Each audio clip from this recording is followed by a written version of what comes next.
এই মুহূৰ্তৰ এক গুৰুত্বপূৰ্ণ খবৰ নিশা লংকা বন বিভাগৰ অভিযানত জব্দ প্ৰায় 6 লাখ টকা মূল্যৰ চেগুন কাঠৰ লগতে অন্যান্য ফলাকাঠ নিশা লংকা বন বিভাগৰ অভিযানত জব্দ হয় বহু পৰিমাণৰ চেগুন কাঠ ঘটনা সন্দৰ্ভত জানিব পৰা অনুসৰি লংকা আঞ্চলিক বন বিভাগে লংকাৰ জাৰণী গাঁৱত নিশা চলাইছিল নিয়মীয়া তালাচী অভিযান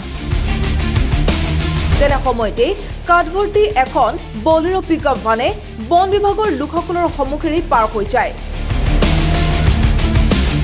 সেই বাহনখন প্ৰত্যক্ষ কৰি বন বিভাগৰ লোকসকলে খেদি যায় ইয়াৰ পিছতেই চোৰাং কাঠ ব্যৱসায়ী আহত আৰু তেওঁৰ লগত থকা কেইজনমান লোক আৰু বনকৰ্মীৰ মাজত হয় সংঘাত ইয়াৰ পিছতে বন বিভাগৰ লোকসকলে আহত নামৰ লোকজনৰ ঘৰত অভিযান চলোৱাত আহতৰ ঘৰৰ চৌহদ পুখুৰী আদিৰ পৰা বহু পৰিমাণৰ চেগুন কাঠৰ কুণ্ডা ফলা অন্যান্য কাঠ জব্দ কৰিবলৈ সক্ষম হয়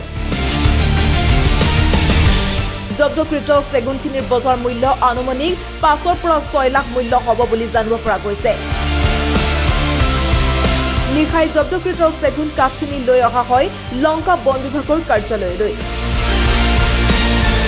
অৱশ্যে এই অভিযানত কোনো চোৰাং কাঠ সৰবৰাহকাৰীক আটক কৰিবলৈ সক্ষম নহল বন বিভাগৰ লোকে 5:30 বজাত নিয়মীয়া আপোনাৰ পেট্ৰলিং ডিউটি কৰাৰ সময়ত এখন বলেৰো পিকআপ আমাক ক্ৰছ কৰি যায় যাৰ ফলত আমি গাড়ীখন টছ মাৰি দেখোঁ তাত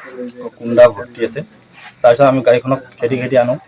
আনাৰ পিছত আপোনাৰ জাৰণীখিনি নিমতলা বুলি কয় ইয়াত গাড়ীখন এঘৰ মানুহৰ ভিতৰত চোতালত সোমোৱাৰ পিছত আমি গাড়ীখন জব্দ কৰাৰ সময়ত এই আহত নামৰ মানুহজন আৰু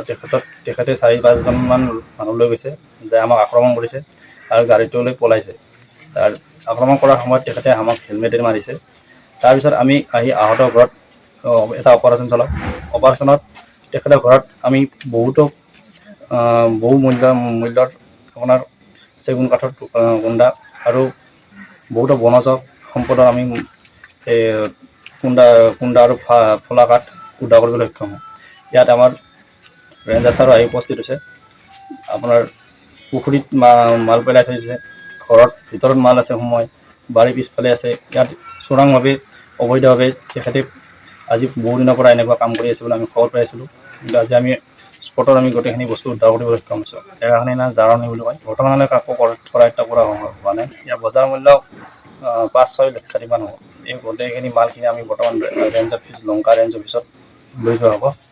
ইতিমধ্যে আমাৰ 4-5টা গাড়ী লোড হৈছে আৰু মাল আছে আমি লোড কৰি আছোঁ বৰ্তমান তেখেতৰ ঘৰৰ পিছফালে লুকাই থৈছে ঘৰত দুটা ঘৰত তলা মৰা আছে সেই দুটা ঘৰৰ ভিতৰতো আছে মই খিৰিকী দেখাইছোঁ পুখুৰীৰ ভিতৰত সোমাই আছে মাল এইখিনি গোটেই আমি উদ্ধাৰ কৰিবলৈ চেষ্টা কৰি আছোঁ